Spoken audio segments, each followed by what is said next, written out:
주를 만드신 하나님 아버지를 내가 믿사오며 그 외아들 우리 주 예수 그리스도를 믿사오니 이는 성령으로 잉태하사 동정녀 마리아에게 나시고 본디오 빌라도에게 고난을 받으사 십자가에 못 박혀 죽으시고 장사한 지 사흘 만에 죽은 자 가운데서 다시 살아나시며 하늘에 오르사 전능하신 하나님 우편에 앉아 계시다가 저리로서 산자와 죽은 자를 심판하러 오시리라.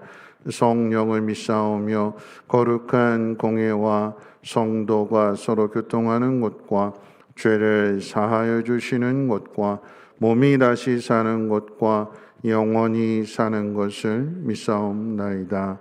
아멘. 찬송가 453장, 통일 찬송가 506장 찬송 후에 김미숙 권사님 기도해 주시겠습니다.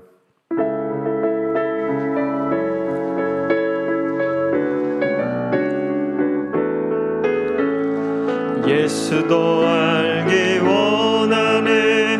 크고도 넓은 은혜와 대속해 주신 사랑을 간절히 알기 원하네.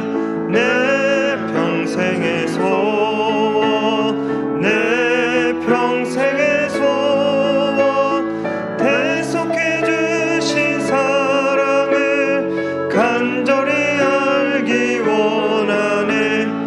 성령이 스승 되셔서 진리에 가르치시고 거룩한 뜻을 깨달아 예수를 알게 하소서. 내 평생의 소원, 내 평생의 소원, 대속해 주신 사랑을 간절히 성령의 감화 받아서 하나님 말씀 배우니 그 말씀 안절안절히 내 맘에 교훈되도다. 내 평생의 소원, 내 평생의 소원, 대속해 주신 사랑을 간절히 알기 원하네.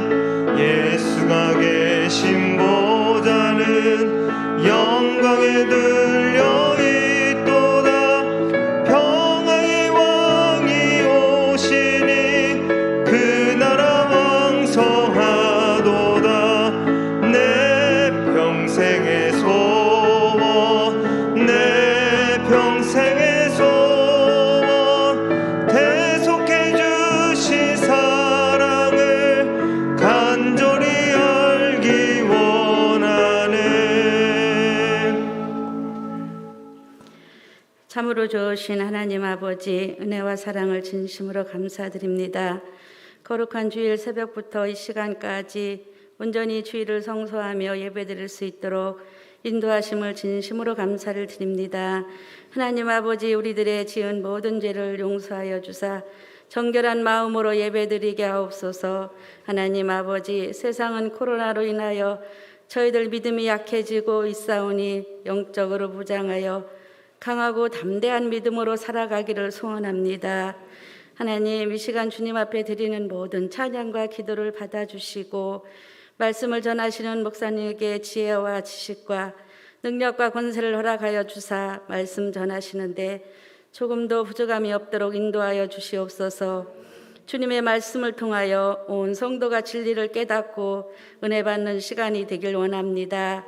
사랑의 하나님, 우리들이 형식에 치우치지 않고 주님 보시기에 아름다운 예배를 드림으로 한 영혼 한 영혼을 깊이 만나 주시기를 원하오며 살아계신 주 예수 그리스도의 이름으로 감사하며 기도드립니다. 아멘.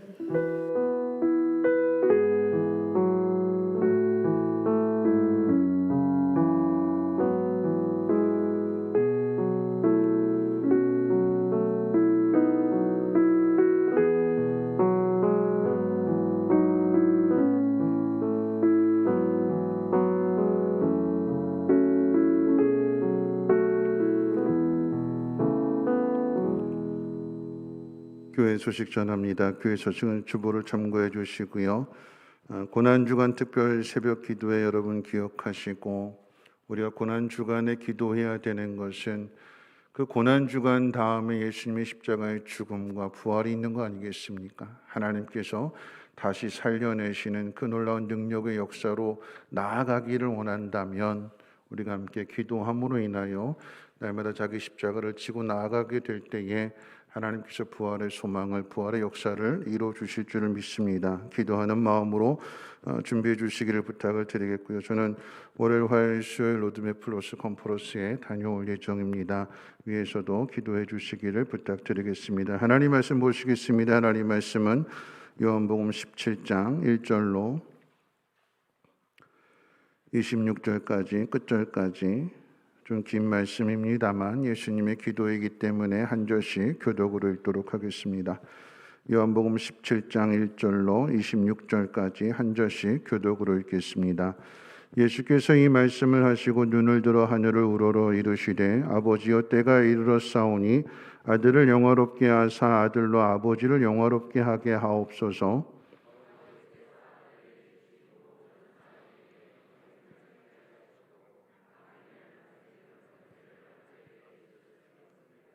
영생은 곧 유일하신 참 하나님과 그가 보내신 자 예수 그리스도를 아는 것이니이다.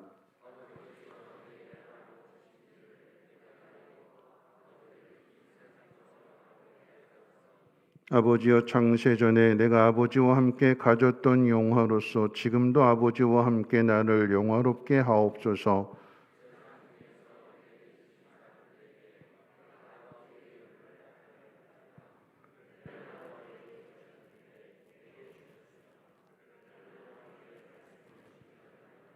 지금 그들은 아버지께서 내게 주신 것이 다 아버지로부터 온 것인 줄 알았나이다.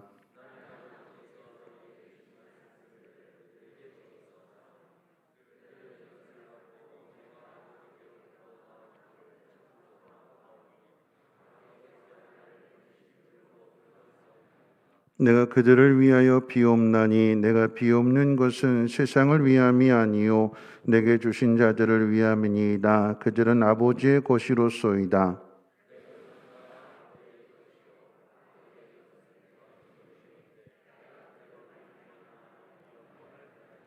나는 세상에 더 있지 아니하오나 그들은 세상에 있사옵고 나는 아버지께로 가옵나니 거룩하신 아버지여 내게 주신 아버지의 이름으로 그들을 보존하사 우리와 같이 그들도 하나가 되게 하옵소서.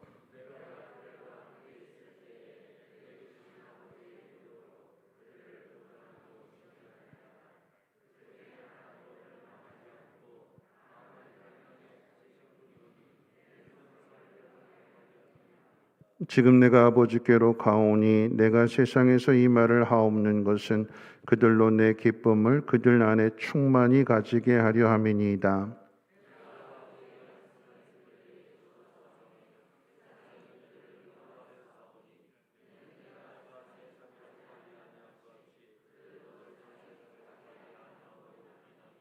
내가 비옵는 것은 그들을 세상에서 데려가시기를 위함이 아니요 다만 악에 빠지지 않게 보존하시기를 위함이니이다.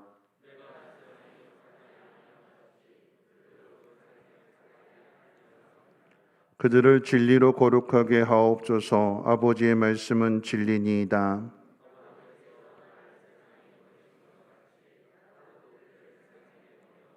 또 그들을 위하여 내가 나를 거룩하게 하오니 이는 그들도 진리로 거룩함을 얻게 하려 함이니이다.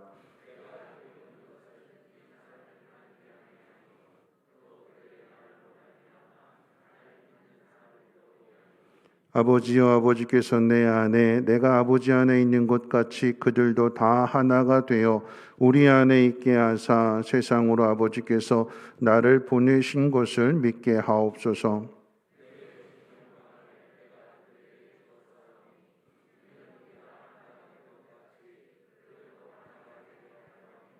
곧 내가 그들 안에 있고 아버지께서 내 안에 계시어 그들로 온전함을 이루어 하나가 되게 하려 함은 아버지께서 나를 보내신 것과 또 나를 사랑하심과 같이 그들도 사랑하신 것을 세상으로 알게 하려 함이로소이다.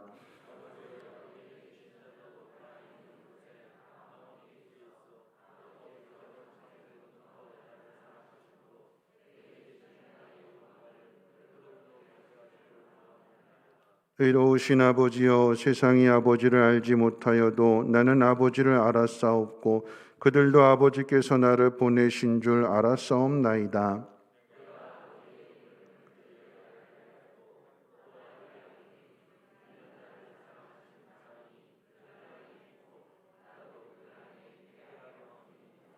아멘.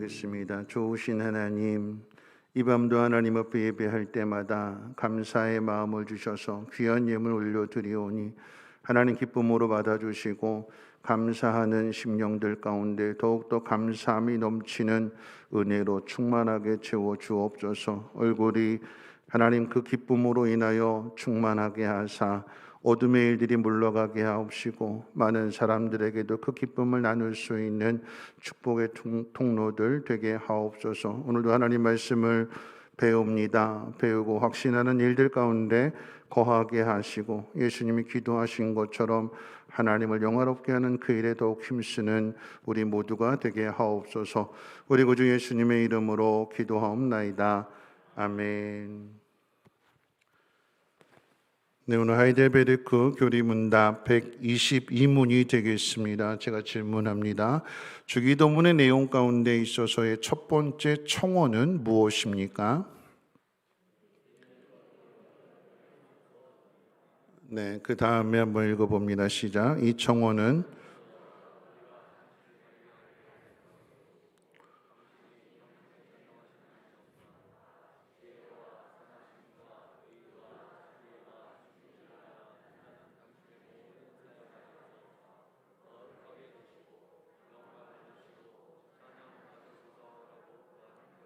이 청원은 또한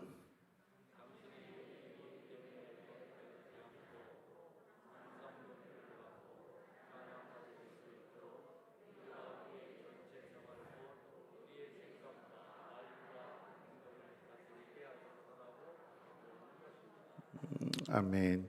여러분 이 이야기가 좀 읽기에도 좀 어렵죠. 그렇죠? 용어들이 조금 어려운데 하이델베르크 교리문답을 그냥 그대로 영어 그대로를 번역했기 때문에 이것을 의역한 것이 아니라 그냥 그대로 번역했기 때문에 조금은 어렵습니다. 자, 오늘 함께 읽은 요한복음 17장은 예수님께서 하나님께 기도한 내용을 기록하고 있지요. 예수님은 친히 사람과 같은 모양이 되셔서 우리를 위한 제물이 되셨습니다. 이 일을 통하여 하나님을 영화롭게 하셨으며 또한 당신 자신의 영화도 얻으셨습니다. 당신 자신을 모범으로 제시하는 가운데 하나님의 이름과 또한 하나님의 영광이 우리의 생각과 우리의 의지의 중심이 되어야 함을 가르쳐 주고 있습니다. 이 기도를 통해서 그래요. 뿐만 아니라 주기도문을 통해서도 첫 번째 청원인 당신의 이름이 거룩하게 되소서라고 하는 그 의미와도 지금 예수님의 기도의 내용이 같은 의미라고 볼 수 있습니다. 우리의 소원이 무엇이냐? 우리를 통해서, 아니 나를 통해서 하나님을 영화롭게 하는 그 일을 행함으로 하나님을 영화롭게 할 뿐만 아니라 나에게 맡기신 그 일들, 나에게 하나님께서 작정하신 그 일들을 행함으로 나 또한 영화롭게 되는 그런 삶을 살게 해달라고 하는 청원입니다. 오늘 저는 이 말씀을 가지고 세 가지로 생각해 볼 것인데요. 첫 번째, 하나님을 아는 지식. 그리고 두 번째, 하나님 앞에 영광을 돌리는 일. 그리고 세 번째는 하나님께 이르는 삶에 대해서 생각을 해보고자 합니다. 자, 첫 번째로 하나님을 바르게 알게 해주소서라고 청원하는 것을 오늘 이 하이델베르크 교리문답이 우리에게 가르쳐 줍니다. 우리가 읽은 이 교리문답에서는 먼저 다음과 같이 이 청원의 의미를 설명하게 되는데, 자, 두 번째 다시 한번 읽어볼까? 이 청원은 먼저 시작.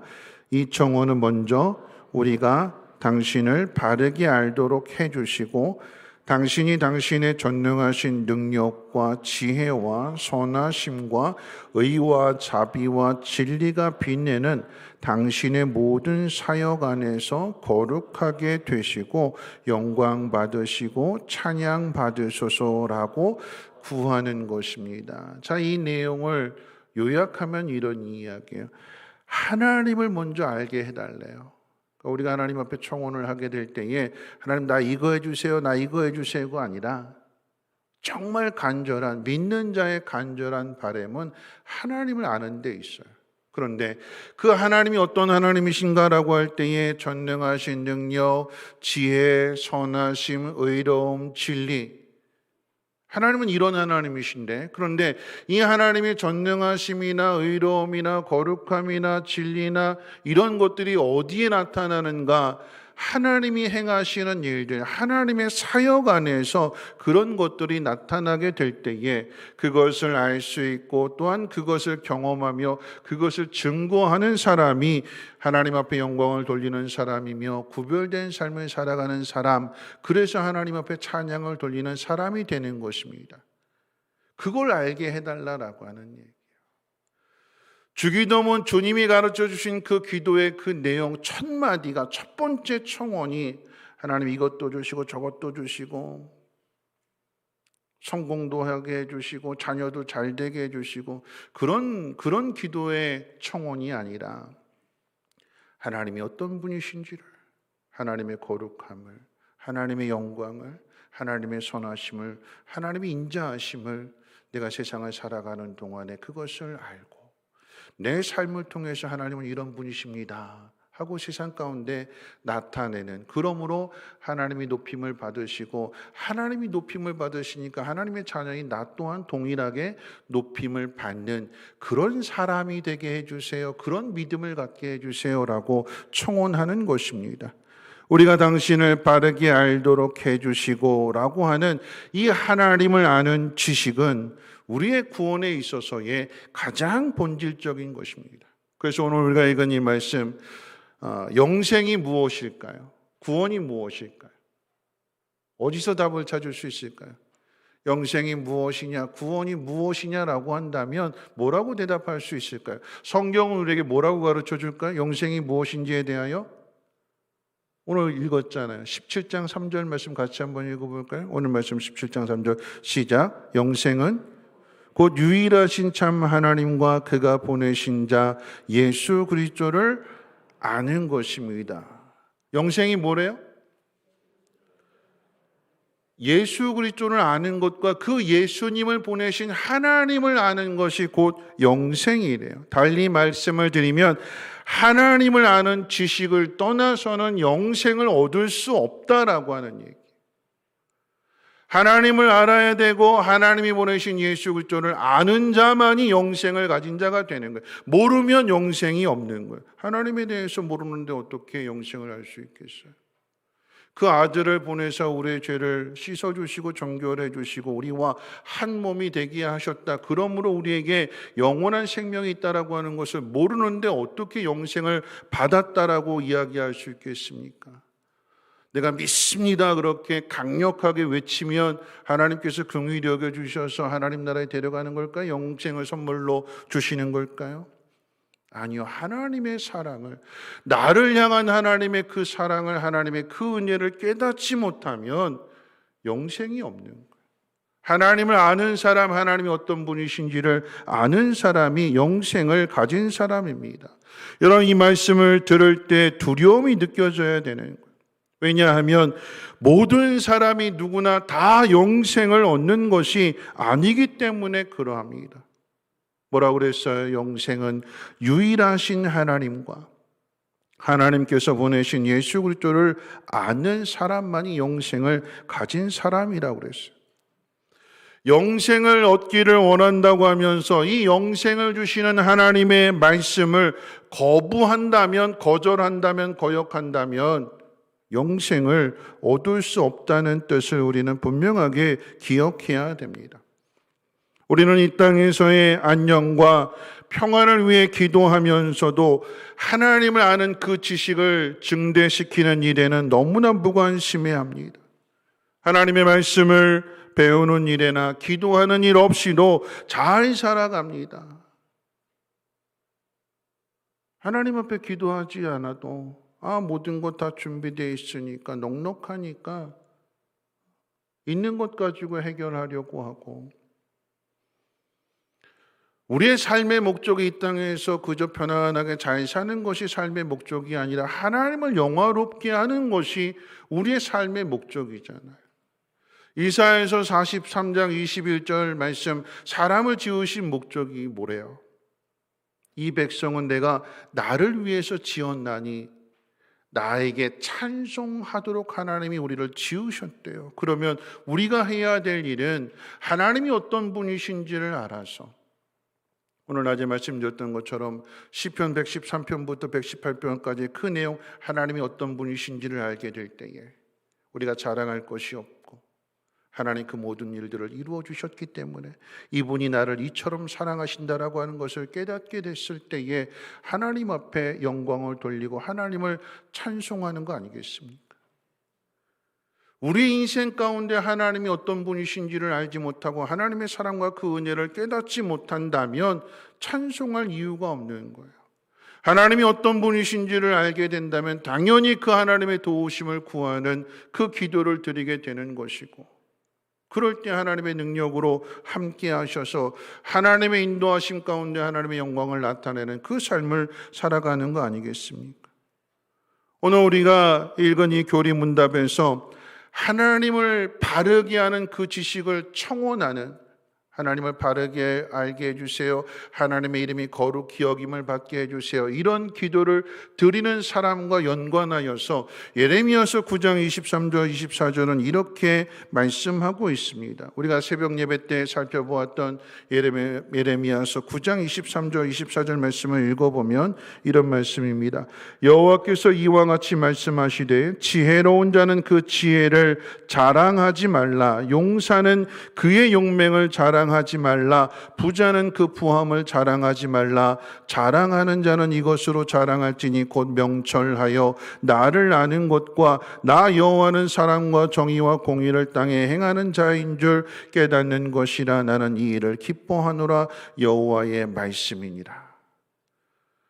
여러분, 예레미야서 9장 23절 24절 말씀을 풀어서 설명하면 이런 이야기예요. 지혜로운 자는 지혜를 자랑하지 말고 용맹한 자는 용맹을 자랑하지 말라.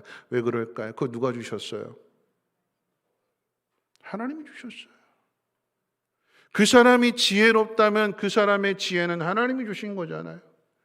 그 사람이 남들보다도 배짱이 두둑하고 용맹스럽다라고 하면 그 대범함은 누가 주신 거예요? 하나님이 은사를 따라서 그에게 주신 거잖아요. 하나님이 주셨는데 내가 만든 것이 아닌데, 그런데 그것을 자랑한다라고 하는 것은 미련한 거죠. 하나님이 나에게 주셨기 때문에.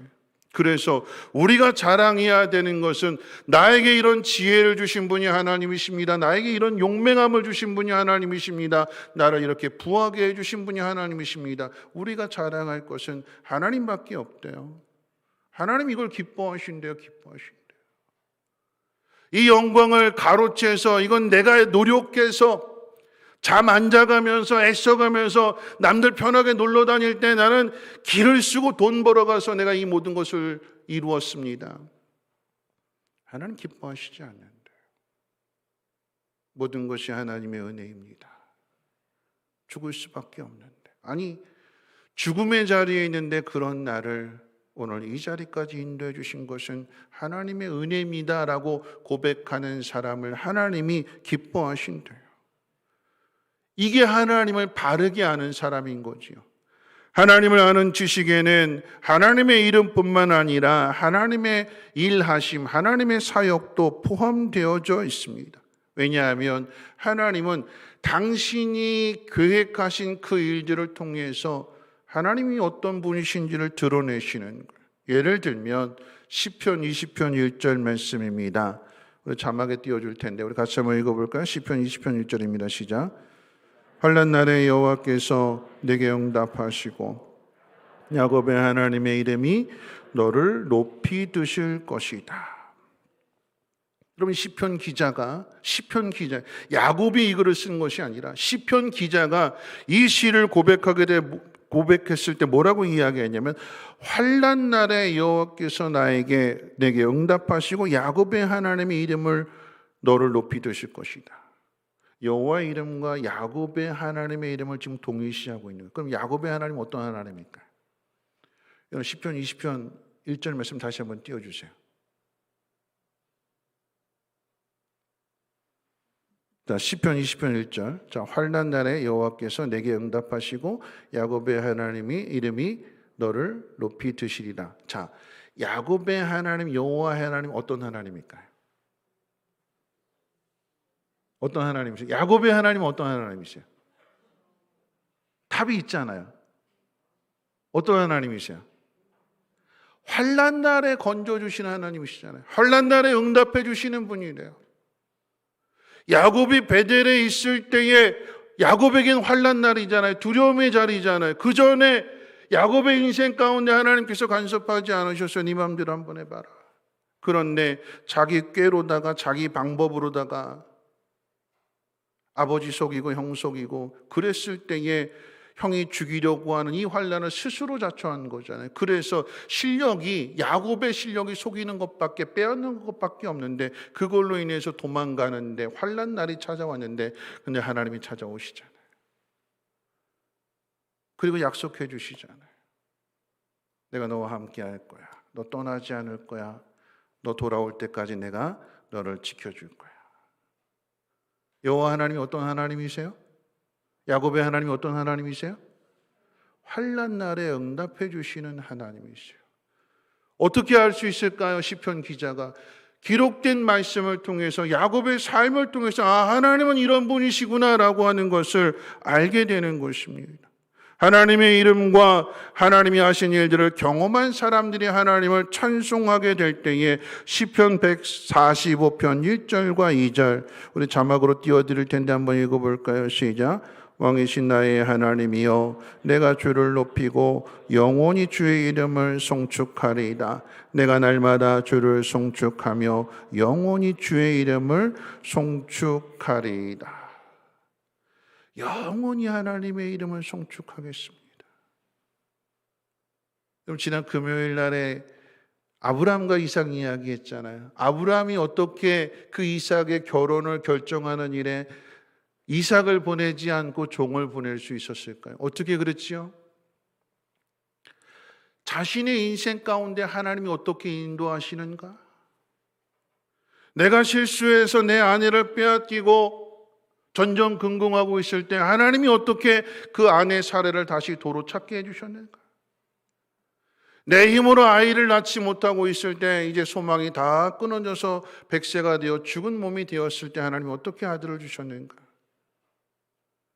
하나님의 인도하심, 하나님의 전능하신 그 능력을 아브라함이 알게 되니까 그 믿음 가지고 그와 같은 일을 행하게 됐을 때 그 믿음대로 기도한 대로 순종하게 그 일들을 하나님께서 인도해 주시고 믿음이 있는 여인을 리브가를 데려오게 하신 거 아니겠어요? 아브라함이 이 하나님을 이렇게 되어진 일들 하나님이 어떻게 역사하셨고 어떻게 도우셨는가를 깨닫게 될 때에 그 하나님을 더욱더 찬양하게 되는 것이고 그 하나님을 신뢰하게 되는 것이고, 그것이 기록되어졌을 때 우리는 어떻게 해요? 아브라함의 이야기를 들으면서 하나님은 이런 하나님이시구나. 우리도 용기를 내어서 이와 같이 하나님 앞에 기도할 수 있는 거 아니겠어요? 여러분, 부모님들이 여러분의 자녀의 결혼을 놓고 아브라함과 같은 마음으로 기도한다면 하나님은 그 기도에 응답해 주시는 거예요. 우리가 하나님을 어떻게 알 수 있는가? 어떻게 알 수 있어요?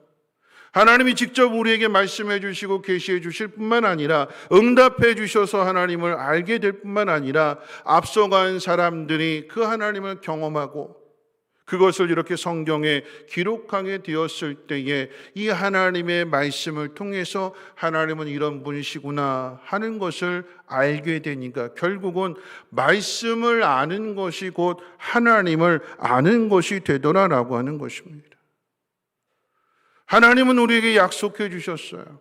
그리고 그 약속하신 것을 반드시 이루시는, 성취하시는 하나님이시라고 하는 것을 우리가 성경을 통해서 확인하는 거 아니겠습니까? 로마서 1장 20절 말씀 우리 같이 한번 보도록 하겠습니다. 로마서 1장 20절 말씀 같이 한번 읽어볼까요? 시작. 창세로부터 그의 보이지 아니하는 것들 곧 그의 영원하신 능력과 신성이 그 만드신 만물에 분명히 보여 알게 되나니 그러므로 저희가 핑계치 못할지니라. 여러분, 하나님이 세상을 아름답게 지으셨는데 그런데 인간의 타락으로 인해서 땅이 저주를 받잖아요. 엉겅퀴를 내잖아요. 사람들의 마음이 완악하고 강팍해져서 하나님 말씀을 거역하고 진리를 거스리게 되고 순리대로 살지 않고 영리로 살게 되는, 마음에 하나님 두기를 싫어해서 온갖 더러운 것들을 마음속에 품고 살아가는, 그래서 세상이 악하여지고 세상이 왜 이래 정말, 그렇죠? 한탄할 수밖에 없는 그런 이야기들을 듣잖아요. 그런데 이와 같은 세상 속에서 하나님은 여전히 하나님의 일을 행하십니다. 누구를 통해서요? 세상이 얼마나 악한가 하면 하나님이 아들을 보내셨는데 그 아들을 십자가에 못 박는 세상이 되었잖아요. 그런데 그런 세상을 하나님께서 진멸하지 아니하시고 노아에게 약속하신 대로 내가 다시는 물로 세상을 심판하지 않는다 말씀하신 그대로 심판이 아니라 하나님의 그 아들을 보내셔서 다시금 이 땅을 새롭게 하시고 하나님의 자녀들에게 그 귀한 사명을 맡겨주심으로 인하여 복음을 전하여 하나님의 나라를 이루어가게 하시는 거 아니겠습니까? 세상이 모든 것이 다 깨끗하고 아름다운 것으로만이 아니라, 하나님을 알 수 있는 것이 아니라 인간의 악함 속에서 거역하고 불순종하고 망가뜨리는 그 속에서 오히려 하나님은 하나님의 거룩하심을 드러내세요. 누구를 통해서 알 수 있을까요? 요셉을 통해서 알잖아요. 하나님이 꿈을 주셨다면 그 형제들이 함께 존중해주고 지켜줘야 되는데 같은 뱃속에서 나왔는데 시기하고 죽이려고, 그리고 애굽에 팔아버리게 되는 그 악한 일들. 그런데 하나님은 어떻게 해요? 그 악함 속에서 그것을 선한 것으로 바꾸시잖아요. 인간들은 악한데 하나님은 선하심을, 하나님은 전능하심을, 오히려 그 악함 속에서 하나님의 능력과 하나님의 이름을 나타내십니다. 이런 그분이 우리 아버지시래요.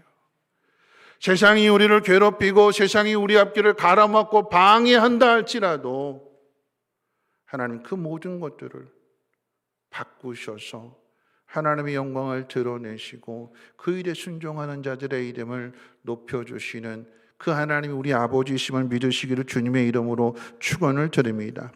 이러한 사실을 믿음으로 붙들 때에 예수 그리스도를 통한 그 복음의 의미가 분명하게 깨달아지게 되는 것이고, 그러므로 예수 그리스도 안에서의 하나님의 은혜와 그 풍성한 지식으로 성장할 수 있는 것입니다. 그때 비로소 하나님을 아는 지식을 위해서 기도하는 법을 배우게 되는 거예요. 오늘 첫 번째 청원처럼 당신의 이름이 거룩하게 되소서. 하나님의 이름이 거룩히 여김을 받기를 원합니다. 일하시는 하나님, 약속하신 것을 신실하게 성취하시는 하나님, 그 악한 세력의 반대에도 불구하고 죽음에서 다시 생명을 주시는 그 하나님의 능력, 그 하나님의 이름이 온 땅에 드러나기를 원합니다. 이것이 예수 믿는 사람들의 첫 번째 청원이 되어야 됩니다. 자, 두 번째 의미를 보겠습니다. 당신의 이름이 거룩하게 되는 것은 하나님을 영광스럽게 하는 것이고 하나님의 거룩함을 선포하는 것입니다. 여러분, 하나님은 거룩하십니다. 하나님이 거룩하시다라고 하는 것, 그러셨잖아요. 내가 거룩하니 너희도 거룩해라. 하나님이 거룩하시다라고 하는 의미는 그 거룩함에 대하여 우리가 인간으로서 아무것도 더할 수 없다라고 하는 얘기예요.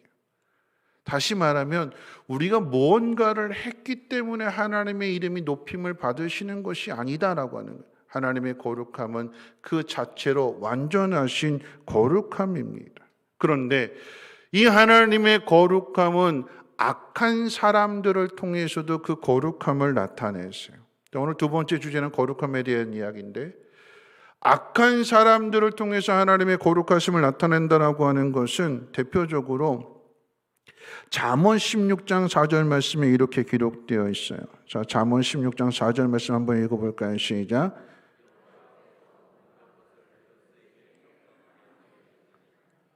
악인도 악한 날에 적당하게 하셨느니라. 악인도 그 날에 하나님께서 적당하게 하신다. 그 이야기는 뭐냐면 악인도 하나님의 영광을 위해서 쓰신대요. 그 대표적인 예가 출애굽기에 기록되어져 있습니다. 출애굽기 14장 17절 18절 말씀 한번 읽어볼까요? 시작. 그들이 그 뒤를 따라 들어갈 것이라. 내가 바로와 그의 모든 군대와 그의 병거와 마병으로 말미암아 영광을 얻으리니 내가 바로와 그 병거와 마병으로 인하여 영광을 얻을 때에야 애굽 사람들이 나를 여호와인 줄 알리라 하시더라. 여러분, 이 출애굽기 사건에 대하여서 로마서 9장 17절에서는 바울이 이렇게 기록했어요. 성경이 바로에게 이르시되 내가 이 일을 위하여 너를 세웠으니 곧 너로 말미암아 내 능력을 보이고 내 이름이 온 땅에 전파되게 하려 함이라 하셨으니. 하나님의 영광을 드러내는 일에 바로는 악한 자로서, 즉 하나님 믿지 않는 자로서 하나님 명령하셨음에도 불구하고 하나님이 누구간데 내가 그 명령을 듣느냐 거절했어요. 모세가 그렇게 이야기했는데도, 또 심지어는 10가지 재앙을 보이는데도 불구하고 마음이 완악해져서 하나님이 하시는 일을 거부했어요. 그런데 그 거부하는 마음들을 통해서 10가지 재앙이 임하게 되는 거죠. 그랬더니 이 일을 통해서 애굽의 군대가 홍해바다 속에 수장되어지게 되고 비로소 깨닫게 되는 거죠. 아, 하나님이 이런 분이시구나. 하나님이 누구건데 그 말 한마디가 그 나라가 쑥대밭이 되고 망하게 되는 그 결과를 초래하는 거예요. 말 잘해야 되는 거예요. 하나님이 누구건데.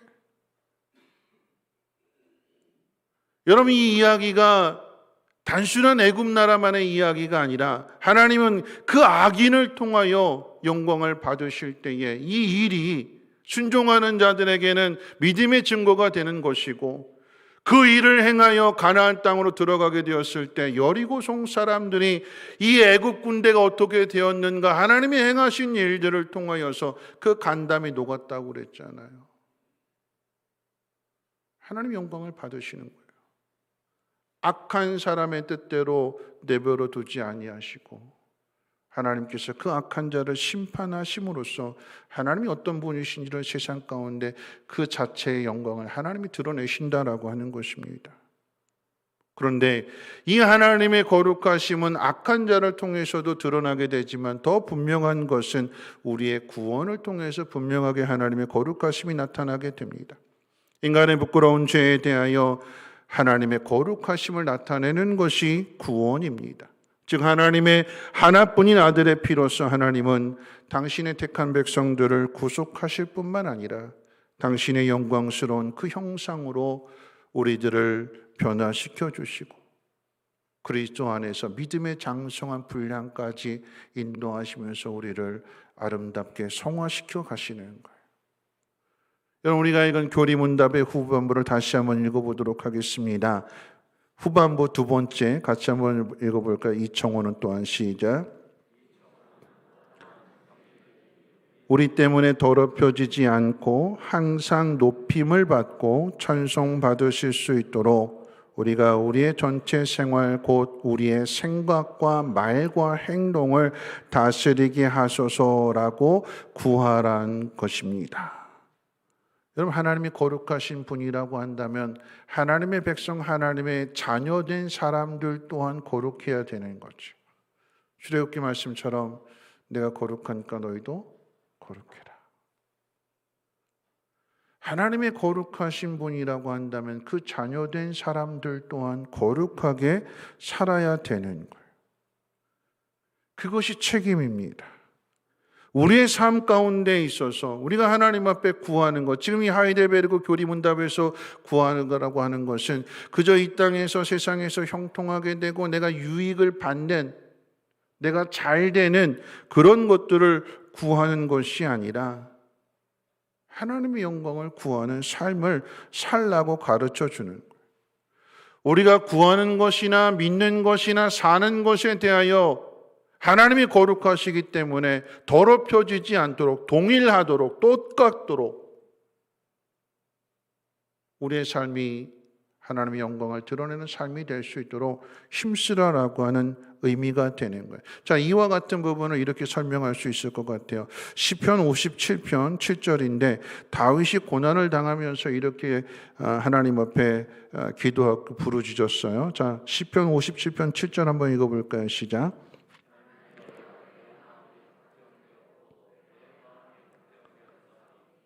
내가 노래하고 내가 찬송하리로다. 자, 환난을 당하는 자리에서 다윗이 고백하기를 하나님 내 마음이 확정됐습니다. 내가 비록 이런 고난이라고 하는 것은 사울이 다윗을 죽이려고 하는, 쫓아다니는, 도망갈 데가 없는 그런 상황 속에서도 다윗은 오히려 마음이 확정이 됐대요. 내 마음 흔들리지 않습니다. 그리고 뭐라고 이야기할까요? 9절과 11절입니다. 시편 57편 9절부터 11절까지도 한번 읽어봅니다. 시작. 주여 내가 만민 중에서 주께 감사하오며 문 나라 중에서 주를 찬송하리이다.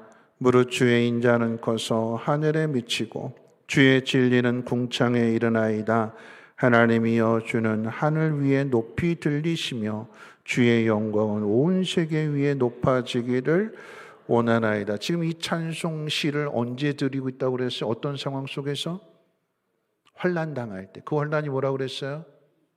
사울이 죽이려고 쫓아와서 다윗이 지금 그 동굴 속에 숨어 있는 상황 속에서 이런 찬송의 시를 드리는 거예요. 하나님 인자하십니다. 하나님의 이름이 하늘 높이 들리기를 원합니다. 어떻게 하나님의 이름이 높이 들릴까요? 다윗의 믿음을 통해서. 이게 지금 다윗이 구하는 거예요. 여러분, 구하는 걸 잘 구해야 되는데 여러분, 이게 아주 중요해요. 일용할 양식이 없는 사람이 그 일용할 양식을 달라고 하나님 앞에 기도하겠지요. 문제를 당하면 그 문제를 해결해 달라고 하나님 앞에 기도하겠지요. 그런데 우리가 하나님 앞에 기도해야 되는 것은 하나님, 내 양식이 떨어졌어요. 당장 내일 먹을 게 없어요. 그러니까 양식을 주세요. 여기에서 머물러서는 안 된다라고 하는 것입니다. 여러분, 기도하는 법을 배우셔야 돼요. 하나님, 당장 내일 먹을 거리가 없네요. 하나님, 먹을 것 좀 주세요. 쌀 좀 주세요. 정직하게 있는 그대로 기도하는 것도 중요하지만, 그런데 정말 믿음의 사람은 그 이상을 구할 수 있어야 돼요. 어떻게 해요? 쌀이 없잖아요. 내일 먹을 게 없잖아요. 그러면 왜 나에게 쌀이 있어야 되는가? 하나님이 나에게 그 내일 믿음으로 바라보는 거예요. 하나님, 내일 쌀 주세요. 여기서 한 걸음 더 나아가서 하나님 나에게 쌀 주실 것을 믿고, 하나님 나에게 쌀을 주실 것인데 내가 이 쌀을 가지고 힘을 내서, 그거 먹고 힘을 내서 내가 이런 일을 하게 해주세요. 우리의 기도가 그저 내 필요한 곳에만 머물러 있는 것이 아니라 이 필요한 것을 통하여 어떻게 하나님의 영광을 나타낼 것인가, 거기를 생각하는 사람의 믿음이 성장하게 되는 거예요. 그걸 다윗을 통해서 설명을 드리겠습니다. 그런 거잖아요. 사울이 죽이러 왔어요. 엔게디 동굴 속에 숨어 있는데 3,000명이나 끌고 왔어요. 3,000명. 3,000명이 동굴을 뒤집으면 그 다윗 못 찾겠습니까? 찾지요. 그런데 다윗이 환난을 당할 때 하나님이 사울의 손아귀에서 벗어나게 해주세요.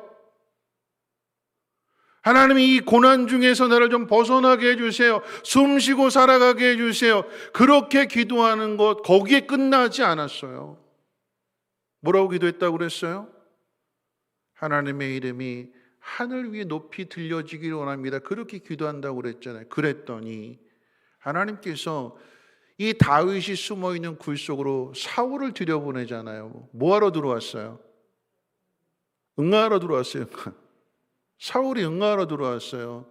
응하러 들어오는데 부하들 데리고 올까요? 아니잖아요. 부끄러운이라는 거니까 혼자 들어오는 다윗이 지금 숨어있는 그 속으로 사울이 혼자 들어와서 응하를 하는 거예요. 그러면 하나님이 고난에서 벗어나게 해주세요라고 기도했던 사람에게는 이게 응답이 되겠지요.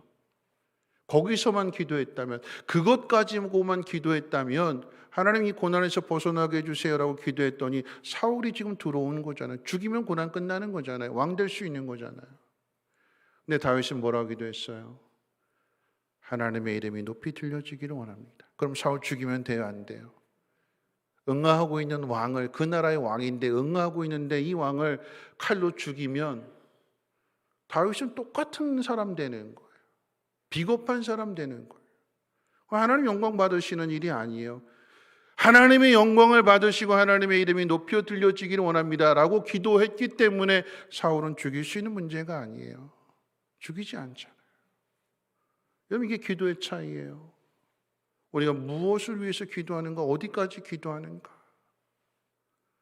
일용할 양식을 위해서 기도한다면 일용할 양식 받은 것으로 끝나는 거예요. 그런데 하나님, 내가 이 일용할 양식을 먹고 힘을 내서 내가 이런 일을 하기를 원합니다. 하나님의 영광을 나타내는 기도를 한다면 그만한 믿음이 되게 하나님께서 역사하시는 것이고, 결국 어떻게 됐어요? 사울이 네가 나보다 더 의롭다. 하나님이 너를 왕이 되게 해주실 거야. 악인의 입에서 하나님이 높임을 받으시고 이 일을 통해서 다윗의 믿음은 더욱더 굳세지는 거 아니겠습니까? 우리가 기도할 때 잘해야 되는 거예요. 일용할 양식 주세요, 쌀 주세요, 여기 머무르지 말고 하나님, 내가 이것을 구하겠는데 하나님 나에게 이것을 주시면 내가 이렇게 하겠습니다. 하나님의 이름을 위하여, 하나님의 영광을 위하여 구하게 될 때에 그 속에서 하나님이 어떤 분이신지를 더 풍성하게 알아가게 될 것입니다. 자, 마지막 세 번째입니다. 우리의 이 기도는 우리의 행동에 의해서 확실히 증명되어야 된다라고 하는 것입니다. 자, 하이델베르 교리문답 다시 한번 후반부 한번 읽어볼까요? 이청호는 또한 시작.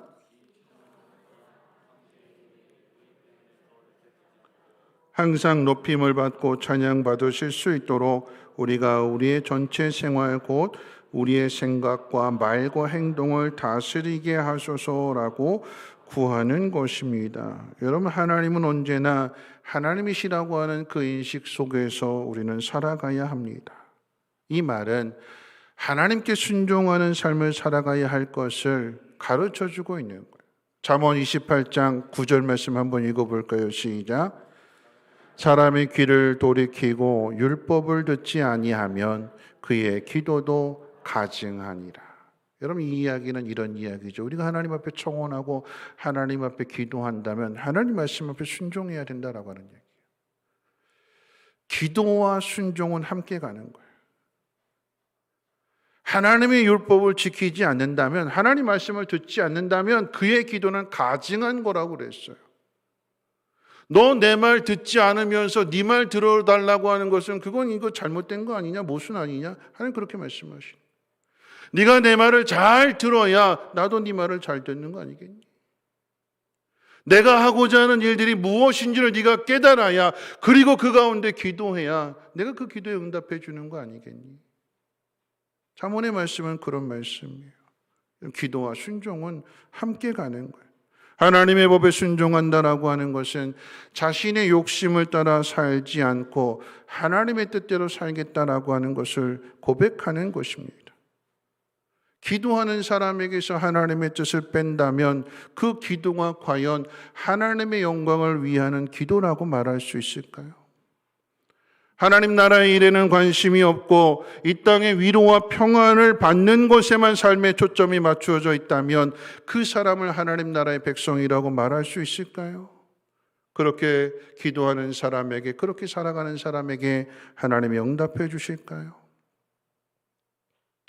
이스라엘 백성들이 하나님 말씀 앞에 순종하지 않게 될 때에 그들이 재앙을 만나고 환난을 당해서 하나님 앞에 살려주세요라고 할지라도 이게 하도 많이 반복이 되니까 마침내 끝내는 망하는 거 아니겠습니까? 여러분 신약도 동일하죠. 로마서 2장 23절 24절 같이 한번 읽어보겠습니다. 시작. 율법을 자랑하는 내가 율법을 범함으로 하나님을 욕되게 하느냐? 기록된 바와 같이 하나님의 이름이 너희 때문에 이방인 중에서 모독을 받는도다. 하나님 거룩하신 하나님이신데 하나님 백성들이 거룩하게 살지 않고 하나님 말씀대로 하나님의 뜻대로 살지 않게 될 때에 세상 사람들을 통해서 하나님의 이름이 욕을 먹는데요. 여러분 코로나 때 우리가 겪는 일들 아니겠습니까? 교회가 왜 그래? 예수 믿는 사람이 왜 그래? 우리가 똑바로 살지 않으니까 말씀대로 살지 않게 되니까 교회가 욕을 먹고 하나님이 욕을 드시는 거예요. 하나님의 이름이 땅에 떨어지는 것입니다. 여러분 우리의 삶의 목적은 하나님의 이름을 높여드리고 하나님 앞에 영광을 돌리는 거잖아요. 하나님이 어떤 분이신지를 분명하게 아는 사람은 세상 사람들의 사는 방식과 달라야 되는 것입니다. 하나님을 아버지라고 부르고 진정으로 하나님의 이름이 거룩히 여김을 받기를 바란다면 우리의 삶의 모습이 또한 우리의 인격이 하나님의 영광을 확장시키는 하나님의 뜻을 이루어가는 그런 삶이 되어야 됩니다. 누가 이런 일들을 할까요? 누가 하나님의 이름을 높이겠습니까? 누가 하나님의 뜻에 순종할까요? 누가요? 오늘 처음 말씀드렸던 것처럼 하나님을 아는 사람입니다.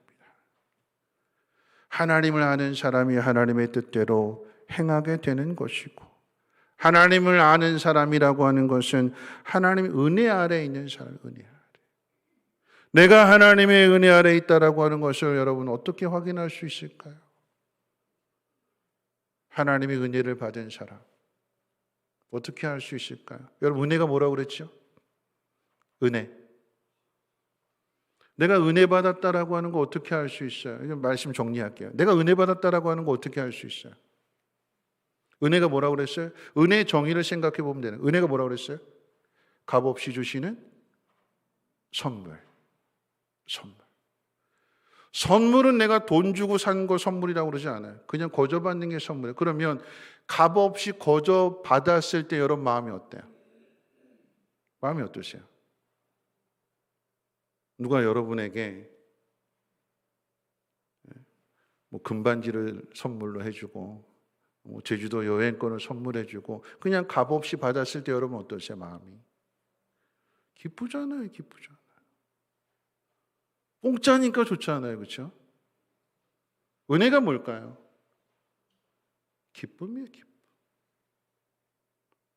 내가 하나님 은혜 아래 있다라고 하는 것은 하나님이 어떤 분이신지를 알게 되었기 때문에 하나님을 아니까 두려움이 사라지게 되는 것이고 하나님을 믿게 되니까 하나님 말씀 가운데 순종할 수 있는 것이고 어떻게 해요? 기쁨으로. 은혜는 기쁨이야.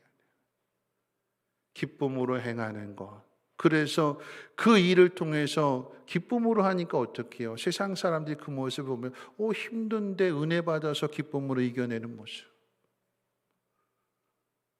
저 사람은 낙심해야 되는 건데 그런데 하나님을 믿게 되고 하나님을 알게 되니까 하나님이 높임을 받을 수 있도록 고난당하는 사람이 기도함으로 그 문제를 해결해 주시는 것을 세상 가운데 나타나게 될 때에 그게 하나님의 영광을 나타내는 것이고 은혜 안에 살아가는 사람의 모습이 아니겠습니까?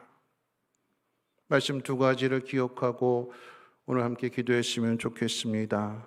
골로새서 3장 23절 이렇게 기록하고 있어요. 무슨 일을 하든지 같이 읽어볼까요? 시작. 무슨 일을 하든지 마음을 다하여 주께 하듯 하고 사람에게 하듯 하지 말라. 어떻게 하라고 그랬어요? 주께 하듯 하고 사람에게 하듯 하지 말라. 사람은 무시할 수 있고 사람은 미워할 수 있고 그렇지만 그런데 주님 앞에 서 있다면 어떻게 우리가 주님을 미워할 수 있고 함부로 대할 수 있겠습니까? 주님께 대해야 돼. 고린도전서 10장 31절 말씀도 한번 읽어봅니다. 시작. 그런즉 너희가 먹든지 마시든지 무엇을 하든지 다 하나님의 영광을 위하여 하라. 여러분, 우리의 삶의 초점이 하나님의 영광에 맞춰져 있어야 돼요. 이 고린도전서 10장 31절 말씀이 기록된 배경이 결국 제사 음식 가지고 그런 거잖아요. 먹느냐 마느냐. 이것 가지고 싸우지 말라라고 하는 얘기예요. 피아노의 위치가 여기 들 거냐 저기 들 거냐 이거 가지고 싸우지 말래요. 교회 오면 의자 어디에 앉느냐 이것 가지고 싸우지 말래요. 밥을 먹을 거냐 먹지 않을 거냐 이것 가지고 싸우지 말래요. 무슨 일을 행하든지 하나님의 영광을 위해서 하나님이 기뻐하시도록 이 한 가지만 지켜낸다면 우리의 삶은 달라지게 되는 것이고 하나님이 그 사람을 통해서 하나님의 거룩함을 드러내시는 것입니다. 오늘 우리에게 주어진 이 삶, 이 시대 속에서 우리는 오직 하나님의 영광을 위하는 그 일에 힘쓰시고 내가 바라는 일들이 이렇게 좋으신 하나님을 세상 가운데 나타내는 그 일이 될 수 있도록 이것이 우리의 마음의 소원이 될 수 있도록 하나님 앞에 기도할 수 있는 저와 여러분들 되시기를 주님의 이름으로 부탁을 드립니다. 기도합니다. 좋으신 하나님 감사합니다. 오늘도 하나님 예배드리고 교리 문답을 배웁니다. 첫 번째 청원으로서 우리의 욕심이 아닌 하나님의 이름이 높임을 받으시는 것에 대하여 하나님 공부했습니다. 우리의 삶 가운데 하나님의 영광을 나타내는 삶이 되게 하시고 하나님의 은혜를 받아서 기쁨이 충만한 가운데 하나님의 뜻대로 순종케 하옵소서. 우리 구주 예수님의 이름으로 기도하옵나이다. 아멘. 우리 찬송가 635장입니다.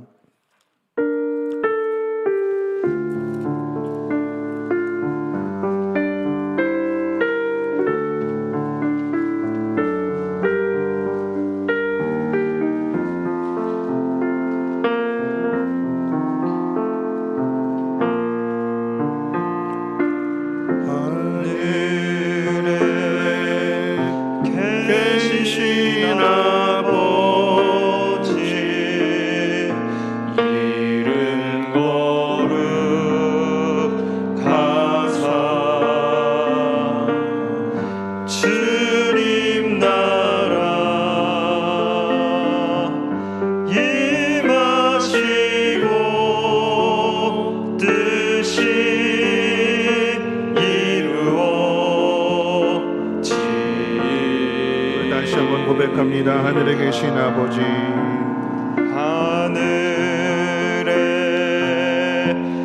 계신 아버지, 이름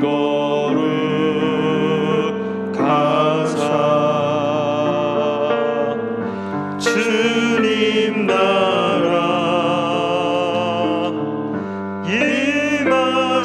임하시고 뜻이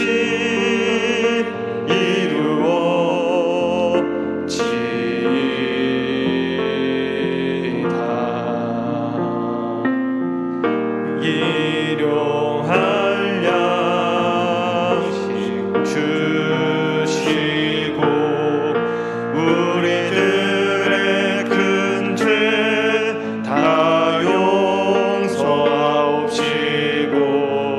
또 시험에 들게 마시고 악에서 구원하소서.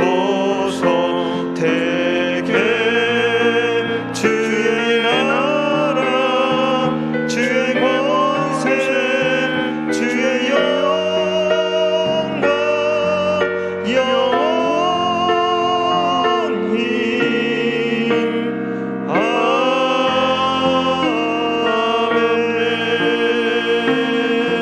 아멘. 주기도문으로 예배를 마치겠습니다. 하늘에 계신 우리 아버지여, 이름이 거룩 기억임을 받으시오며 나라의 임하옵시며 뜻이 하늘에서 이루어진 것 같이 땅에서도 이루어지이다. 오늘날 우리에게 일용할 양식을 주옵시고 우리가 우리에게 죄 지은 자를 사하여 준 것 같이 우리 죄를 사하여 주옵시고 우리를 시험에 들게 하지 마옵시고 다만 악에서 구하옵소서. 대개 나라와 권세와 영광이 아버지께 영원히 있사옵나이다. 아멘.